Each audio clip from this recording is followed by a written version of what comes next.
Olá, pastor. Olá, você que é líder de ministério ou mesmo líder de pequenos grupos.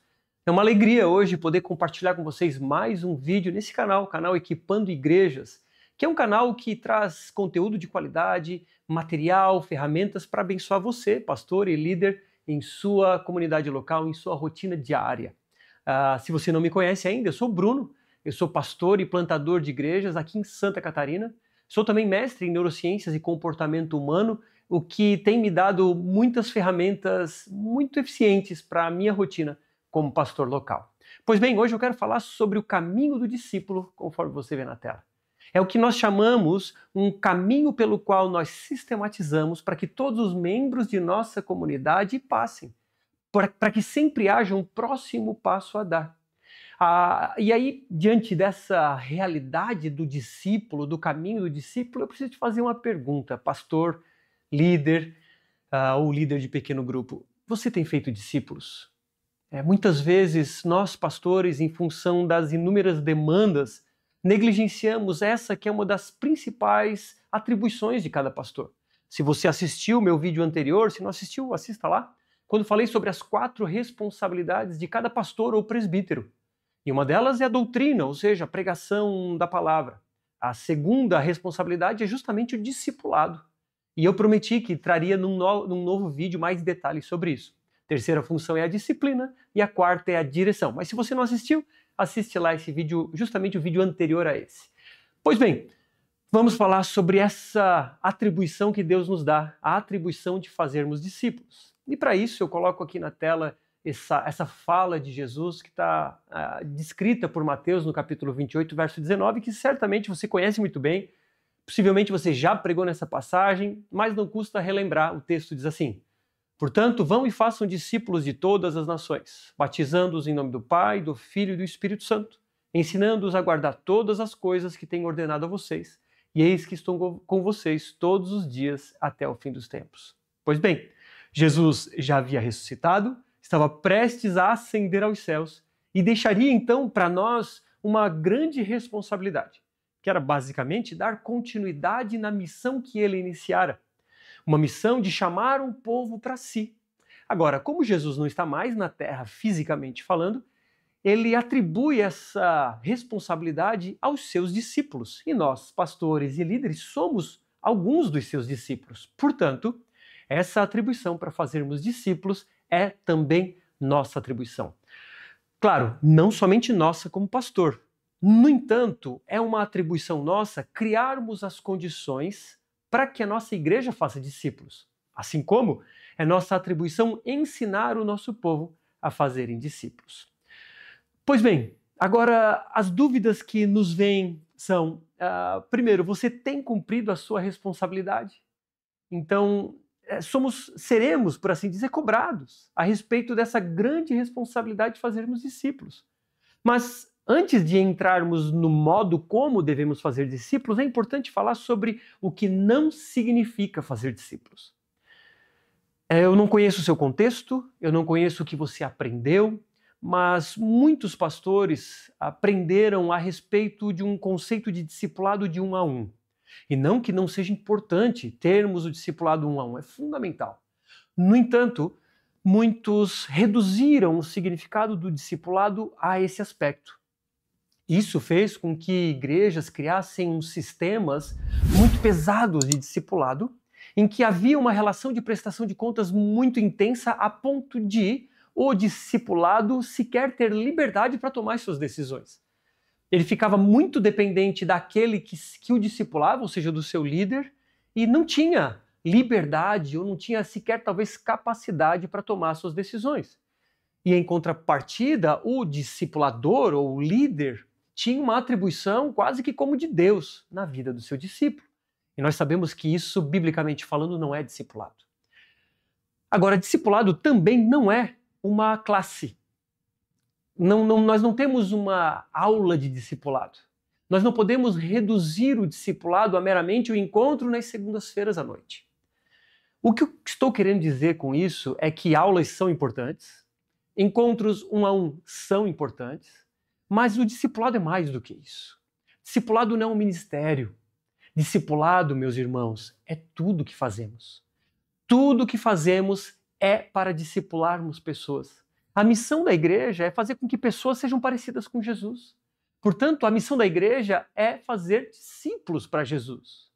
Por isso, tudo que fazemos, seja nas pregações, nos encontros, nos pequenos grupos, ou seja lá o que for, tudo que fazemos é pensando em discipular pessoas. Por isso, repito, discipular pessoas não é reduzir a uma classe, a uma disciplina, a um ministério ou a uma reunião 1 a 1.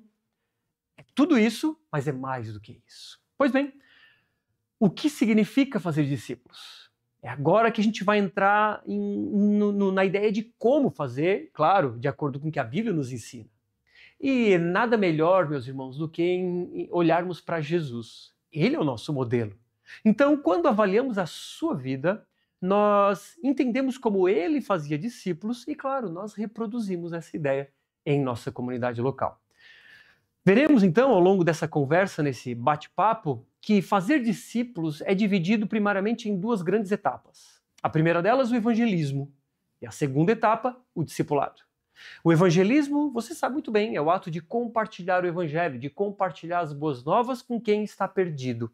E o discipulado diz respeito a entrar na vida dessa pessoa e acompanhá-la. Repito, mais do que numa forma 1 a 1, embora o 1 a 1 também possa haver e é uma ferramenta importante. Mas vamos ao primeiro ponto, que é o evangelismo. Fazer discípulos implica em um primeiro passo, que é compartilhar o evangelho. E uma frase que ilustra, biblicamente falando, a ideia do evangelismo é a frase do venham ver. Olha só, na tela, João capítulo 1, verso 45, que diz assim: Filipe encontrou Natanael e lhe disse: achamos aquele de quem Moisés escreveu a lei e a quem se referiram os profetas, Jesus, o Nazareno, filho de José. Então Natanael perguntou: de Nazaré pode sair alguma coisa boa? Filipe respondeu: venha ver. Então você conhece muito bem esse texto, certamente, e percebe que Filipe fala para Natanael a respeito do Messias tão esperado pelos judeus. Ele fica um pouco reticente, um pouco receoso, e Filipe então diz: olha, venha ver. Então, meus irmãos, isso é parte do evangelismo.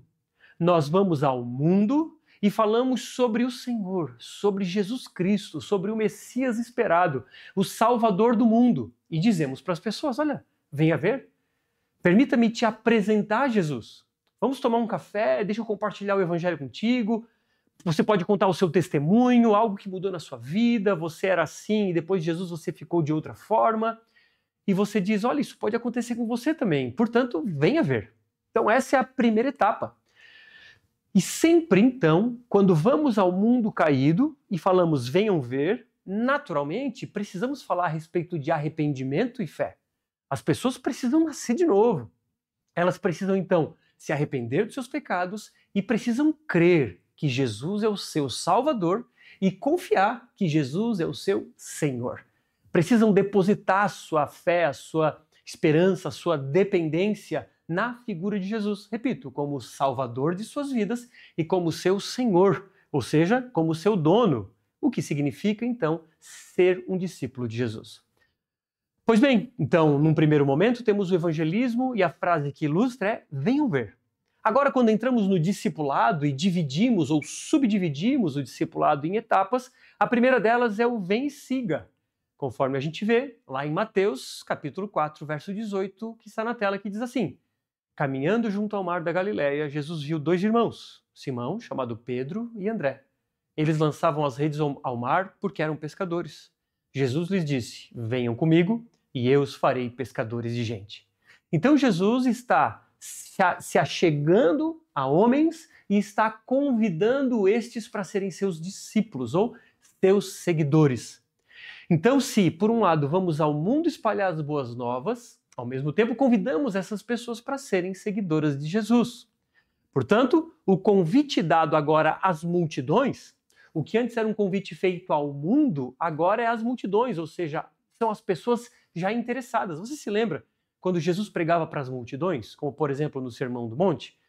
Ali eram pessoas interessadas em ouvi-lo, interessadas em receber um milagre, ou mesmo um pão e peixe, etc. E quando vamos então às multidões, as convidamos para serem seguidoras de Jesus também falando sobre arrependerem-se de seus pecados e sobre crerem em Jesus como seu Salvador e Senhor. O segundo subpasso dentro do discipulado é a ideia de vem e fique comigo. Marcos, capítulo 3, verso 13, diz assim: depois Jesus subiu ao monte e chamou os que ele quis e vieram para junto dele. Então designou 12, aos quais chamou de apóstolos, para estarem com ele e para os enviar a pregar. Pois bem, Jesus falou ao mundo, Jesus falou às multidões e agora Jesus fala aos seus seguidores, aos seus discípulos. Era um grupo mais restrito de pessoas. Você se lembra, em algum momento, Jesus envia os seus 70 discípulos. Então é um grupo mais reduzido de pessoas que já haviam entregado as suas vidas a Jesus e estavam seguindo ele sistematicamente. No entanto, para esse grupo, Jesus faz um novo convite, um convite mais aprofundado. Portanto, ele diz aos seus seguidores: venham e fiquem comigo. É um convite para ter mais intimidade, era um convite para desenvolver. Naturalmente, é o convite que Jesus fez aos discípulos para que se formassem os seus apóstolos. Dos discípulos todos que Jesus tinha, 12 eram os seus apóstolos, ou seja, 12 que ele tinha mais intimidade e comunhão. Os teólogos dizem que cerca de 70% do tempo de Jesus foi investido com os 12. Então não foi investido com as multidões, não foi investido com o mundo lá fora, o tempo principal de Jesus foi investido com os seus apóstolos, com os 12. E aqui já temos um fator importantíssimo para a nossa rotina, que eu volto a falar ali na frente. E o terceiro e último subponto do discipulado é a ideia de permaneçam comigo. Veja na tela o texto quando Jesus diz em João 15:5. Eu sou a videira, vocês são os ramos. Quem permanece em mim e eu nele, esse dá muito fruto, porque sem mim vocês não podem fazer nada. Então Jesus convida os seus apóstolos a estarem ainda mais conectados com ele. E aí então é a ideia de convidar os seus apóstolos mais próximos a permanecerem com ele para uma vida de intimidade mais profunda, para que ele pudesse desenvolvê-los e, claro, empoderá-los, num sentido de capacitá-los e enviá-los. Portanto, agora eu quero apresentar um esquema para que talvez fique mais claro se você teve dificuldade de compreender toda essa explicação, que eu concordo que não é tão simples assim, por isso precisamos apresentar diferentes formas para ficar mais evidente. Então imagine Jesus com diferentes raios de influência. E o primeiro e grande raio de influência de Jesus era o mundo. Ele tinha contato com pessoas de todo tipo, né? Então ele tinha o mundo como seu palco, assim como nós temos o mundo à nossa disposição. E a ideia então de contactarmos com o mundo é dizer para eles: olha, venham ver. Pessoas perdidas, pessoas em seus pecados, escravas de seus desejos, estão distante de Jesus, e como Nicodemos, segundo Jesus disse a Nicodemos, né? Você precisa nascer de novo. Nós precisamos falar isso para as pessoas. Elas precisam se arrepender dos seus pecados e serem seguidoras de Jesus. Um raio um pouco mais fechado é o raio das multidões. As multidões são aquelas que já estão interessadas por conhecer um pouco da Bíblia, conhecerem um pouco de Jesus. E o convite a essas é: sigam-me ou sigam Jesus. Então nós vamos ao encontro das multidões, ou às vezes elas vêm ao nosso encontro, como por exemplo nos cultos de domingo, e nós estamos dizendo para elas: olha, vocês precisam ser seguidoras de Jesus. Num raio mais restrito, temos agora os discípulos. Jesus então tinha os seus cerca de 70 discípulos, 70 seguidores, para com os quais Jesus então capacitava, desenvolvia, mas também chamava para algo mais profundo, dizendo: fiquem comigo. Quando então nesse raio ainda menor temos os apóstolos, estes que Jesus investiu cerca de 70% do seu tempo, capacitando, ensinando, desenvolvendo e enviando. E para esses então Jesus faz mais um convite: permaneçam comigo. E aí temos um raio mais restrito, que eram os 3 discípulos mais achegados de Jesus: Pedro, Tiago e João. Dentro dos 12, estes 3 eram aqueles que recebiam ainda mais da vida de Jesus. E isso também diz respeito à nossa comunidade local. E por fim, um raio ainda mais restrito, nós temos João, o discípulo amado. E então, João era aquele a quem possivelmente Jesus demonstrava ainda mais afinidade. Percebe que Jesus tinha esses raios de influência? E se queremos fazer discípulos nos moldes de Jesus, precisamos imitá-lo. E a proposta que eu tenho a oferecer a vocês é essa mesma perspectiva de raios de influência. Portanto, como aplicar esse sistema de Jesus em nossa igreja local? E aqui então vem uma ferramenta muito útil para você, que claro, você pode aplicá-la conforme o seu contexto, conforme a sua igreja, conforme a sua realidade. O que trago aqui é um princípio, é uma ideia, e você vai adaptar conforme a sua realidade em sua igreja local. Pois bem, em primeiro momento, vamos ao mundo. Vamos lá fora com ações missionais de serviço à cidade, mas sempre conectado ao evangelismo, e dizemos para o mundo lá fora: venham ver, quero te apresentar o Salvador da minha vida. Conte o seu testemunho, apresente o evangelho, as boas novas e chame essas pessoas para um relacionamento. Num raio mais restrito, agora, as pessoas que vêm ao nosso encontro. Se você é pastor, você certamente nos cultos de domingo tem um grupo de pessoas que não só é restringido pelos seus membros. Possivelmente há outras pessoas, visitantes ou simpatizantes, que fazem parte da multidão. São pessoas interessadas. Para essas pessoas, precisamos dizer: olha, sigam Jesus. Arrependam-se de seus pecados, creiam e sejam seus seguidores. Num raio mais restrito, então, a partir dos cultos, que é o momento em que falamos às multidões, nós temos alguns encontros em nossa comunidade local. Você pode ter um estudo teológico, você pode ter um curso de novos membros, você pode ter uma escola bíblica dominical, enfim, você pode ter algum recurso, alguma ferramenta que você vai trazer aquela multidão para mais perto, num grupo um pouco mais restrito, que não são todos aqueles que vêm nos cultos de domingo, mas um encontro semanal que você expõe o evangelho, que você expõe doutrinas bíblicas e assim por diante, para que as pessoas então se aproximem ainda mais, para que deem um passo além do culto dominical. E a proposta aqui é convidá-las para ficarem com Jesus, para se aprofundarem em seu relacionamento com Ele. A partir daí, nós convidamos essas pessoas para um relacionamento mais profundo agora com a comunidade. Nós, em nossa comunidade, usamos o termo pequenos grupos, mas alguns usam o termo célula, outros grupos caseiros e assim por diante. Mas são grupos, então, de intimidade, para aprofundarmos o nosso relacionamento em comunidade, vivendo em comunhão com os irmãos e ajudando-nos mutuamente. Fortalecemos uns aos outros, carregamos os fardos uns dos outros, ajudamos, direcionamos, enfim, vivemos uma vida com o corpo de Cristo em íntima unidade, semanalmente juntos. E aí o convite, melhor dizendo, é: permaneçam em Jesus. Para então irmos para um grupo ainda mais restrito, que na nossa comunidade nós chamamos de mini-grupos. São encontros normalmente quinzenais, em que grupos de 3 ou 4 pessoas se reúnem. Agora, este é um grupo que nasce de forma orgânica. Não é um grupo que nós simplesmente aleatoriamente dividimos as pessoas conforme o bairro onde moram. Os minigrupos precisam ser gerados por afinidade. Por assim dizer, eles nascem naturalmente a partir dos pequenos grupos, porque pessoas então sentem-se afinadas umas às outras e buscam um relacionamento mais profundo, então tem esses encontros em torno da mesa, às vezes quinzenalmente, onde tomam um café, compartilham uma refeição, mas sobretudo compartilham vida em vida. Ali é ferro afiando ferro.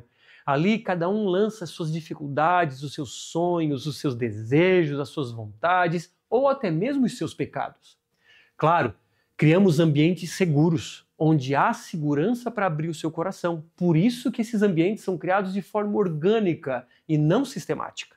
Existe a ferramenta, mas gradativamente as pessoas vão se conectando de forma natural, ou melhor dizendo, sobrenatural. É claro, para casos mais complexos, para pecados mais difíceis de lidar, ou onde as pessoas não sabem muito o que fazer, orienta-se que essas pessoas procurem algum conselheiro de nossa comunidade local, um pastor, um líder, enfim, alguém que esteja preparado para lidar com aquele pecado. E por fim, a última área de influência é aí nosso convite para que as pessoas tenham uma vida devocional aos pés de Cristo. E aí nós não podemos fazer muita coisa pelas pessoas. Nós orientamos, ensinamos, direcionamos, inspiramos, exemplificamos e dizemos: olha, você precisa ter uma vida devocional rotineira com Jesus, uma vida diante de Deus. Pois bem, meu amigo pastor, meus amigos líderes, essa é uma ferramenta que nós temos aplicado em nossa comunidade local e tem surtido muito efeito, porque recebemos a atribuição de Deus para fazermos discípulos. Portanto, nós criamos um sistema, um método, um caminho que ajuda as pessoas a trilharem esse caminho e então serem discipuladas.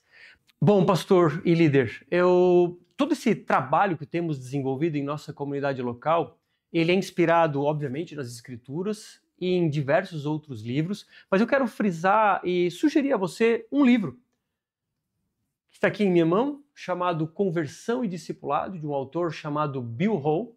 Esse livro tem à venda na internet. Esse livro foi traduzido há não muito tempo pela organização chamada Converge Brasil, da qual fazemos parte, e é um livro que nós recomendamos fortemente. Tem nos abençoado em nossa comunidade local e a partir dele, então, desenvolvemos esse projeto de aplicação prática à nossa rotina desse caminho do discípulo e eu tenho certeza que esse livro pode também te abençoar.